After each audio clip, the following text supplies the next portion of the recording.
So you guys are coming off a huge victory in New York. You guys beat every single poll, every single expectation. You guys collected almost all of New York's 95 delegates. How are you guys feeling right now? Look, obviously, New York was a great state for Mr. Trump. It's the state that knows him the best. He received the largest share of victory of any candidate this election cycle. As you know, he received over 60% of the vote in a three-way race. His margin of victory was larger than Hillary Clinton's in a two-way race. So we're very pleased with the results in New York. But if you look at the election results in places that know Mr. Trump the best, it's where he always does the best. Mm-hmm. So if you look at places where he's got, large operations, whether it's Nevada or, Virginia or Florida, he continues to excel and do very, very well in the elections in those places. And we're very pleased with the outcome in New York. And you guys are proving that you can win all over the country. You can win in the Northeast. You can win in the Southeast. You can win in the West. You can win all sorts of different places. And now the race is headed to what we're calling the Acela primary. It's Connecticut, Rhode Island, Delaware, Pennsylvania, and Maryland on Tuesday. How do you guys think you're going to do in this upcoming primaries on Tuesday? Look, the public polls indicate that Mr. Trump is going to have a very good night. We're in Connecticut right now speaking, and what we know is that he's up 20 points in Connecticut right now. He's got two events in Connecticut. He's up about 18 or 19 points in Pennsylvania right now. We were in Delaware yesterday. It's a winner-take-all state with 16 delegates available. We think we're going to do very well there. And, what this tells us, once again, is that after Tuesday night, Ted Cruz, like John Kasich, is now mathematically eliminated from securing enough delegates to be the Republican nominee. And what we want is everyone to support Donald Trump, come in, join the campaign, unite around the front runner, and let's make sure we all have our eyes on the prize, which is to ensure that we don't have 4 more years of a Democrat in the White House. Mm-hmm. Now, if Senator Cruz doesn't do so hot in these Acela primary states coming up on this Tuesday, and it doesn't look like he's going to do so hot. If he does get anything, he might get a handful of delegates in the proportional and district allocations. What does that say about his campaign moving forward? I mean, is this a real momentum killer for Senator Cruz heading into what I think is one of the most important states, is Indiana, coming up with 57 delegates? Well, what it says is, right, that the people have spoken and that they want Donald Trump to be the Republican nominee. And we've seen this time and time again. Donald Trump has gotten millions of more votes in the popular vote. He leads the delegate count by almost 300. He's the only person that can actually achieve of getting 1,237 delegates prior to the convention. People are uniting around this campaign. We're continuing to grow the campaign and bringing more people on board so that we are prepared for a general election fight in November. And what we know is that we want Senator Cruz to join us, and we want John Kasich to join us so that we have a unified voice moving forward, that we ensure that whether it's Hillary Clinton or Bernie Sanders, we don't have 4 more years of a Democrat in the White House, because this country can't afford it. And so, okay, so as you're aiming to unify things here, what are some of the steps proactively that Mr. Trump is taking to bring in all the elements of the party? Obviously, this primary has been a rough primary. There's nobody that's discounting that. But what are some of the things that Mr. Trump is doing to bring people together in the Republican Party, assuming he does get to that point where, he is the nominee?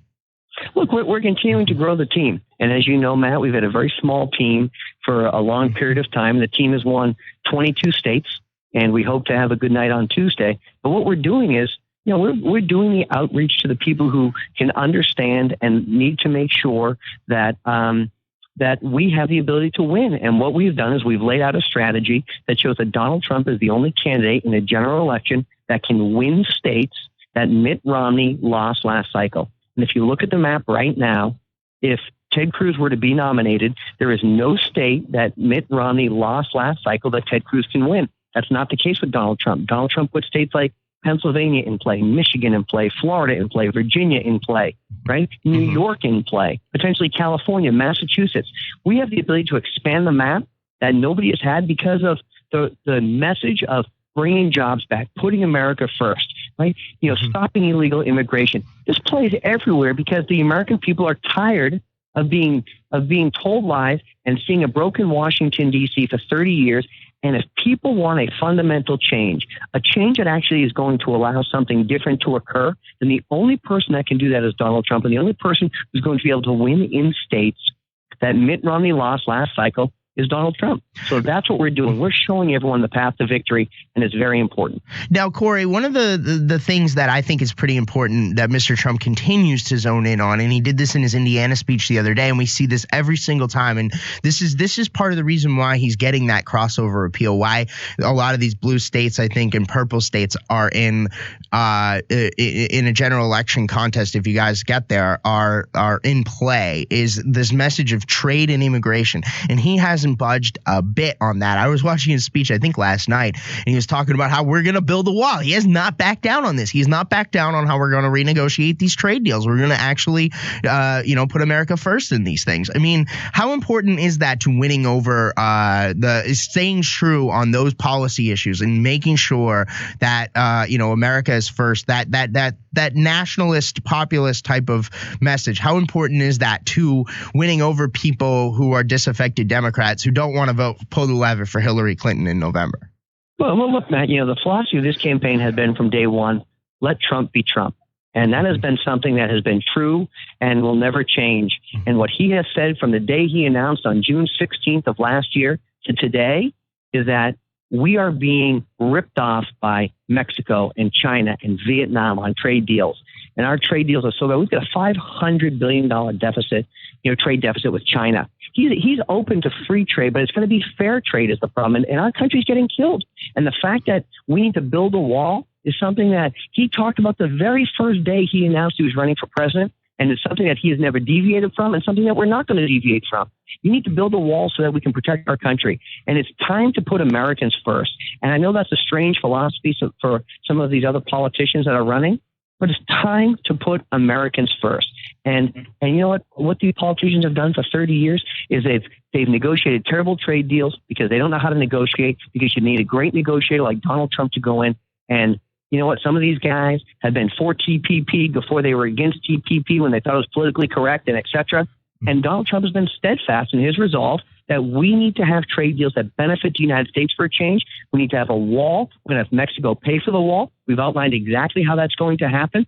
And I think that message resonates with the people every day who are tired of politicians promising things and then never getting them done. Because the difference is Donald Trump is self-funding his campaign. He is not beholden to special interests. And when companies take their products and decide to move to Mexico and take away jobs from our country, there will be a recourse. And Donald Trump has said he will put a 35% tax on those products coming back into the country so that we can have a fair deal. And that's what this country needs for a change. A leader who's willing to stand up for us. Right. And so now, yeah, you're exactly right. And then also you've got, in Indiana, which is obviously looming around the corner, one of the things that he's been zoning in on pretty heavily is this Carrier Corporation, which has announced plans that they're going to shut down and move to Monterrey, Mexico.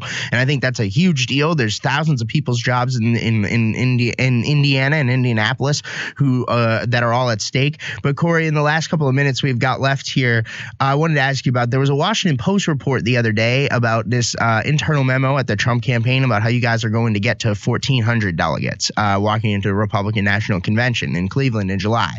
Can you walk us through that? Can you tell us how you're going to get there and what your guys' plans are? Look, our first step was to make sure we had a great night in New York, and we did, obviously. Right now we've secured a minimum of 89 delegates. There's still a few delegates which are being determined where they're going to go. We believe we have a great chance of picking them up, so we could walk away with 91 of 95 delegates in New York. That's a great first step. We're looking to have a great night next Tuesday in the 5 states, the Acela corridor, if you will, that you talked about, right? We think we're going to do very well in Delaware and Maryland and Pennsylvania and Connecticut and Rhode Island. That is a building block for us to move forward. Then you go to Indiana, and then we continue out in West Virginia and Washington State and Oregon. And there's a number of places still in play here long before you get to California, including New Jersey, where it's a winner-take-all state, and we think we're going to do very well there because we've had a great ground game. And there's 51 delegates right there in New Jersey. Exactly right. And 51 delegates in a winner-take-all state where, Mr. Trump's ground game there is unmatched by anybody. Look, the path is very clear. We need to go on and keep winning, and that gets us the delegates. And once we have achieved, additional success at the ballot box, Donald Trump has already won 22 states.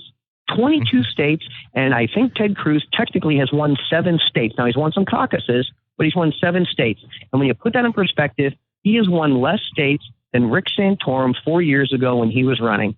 Mm-hmm. And so, I think what Rick saw back then, and I respect Senator Santorum, was he knew he couldn't be the nominee. He got out of the race, and they united around Mitt Romney at the time because it was the right thing to do for the party. And we hope that everyone is willing to do that here so that we can keep our eye on the prize, which is to make sure that we do not have a Democrat in the White House for another 4 years.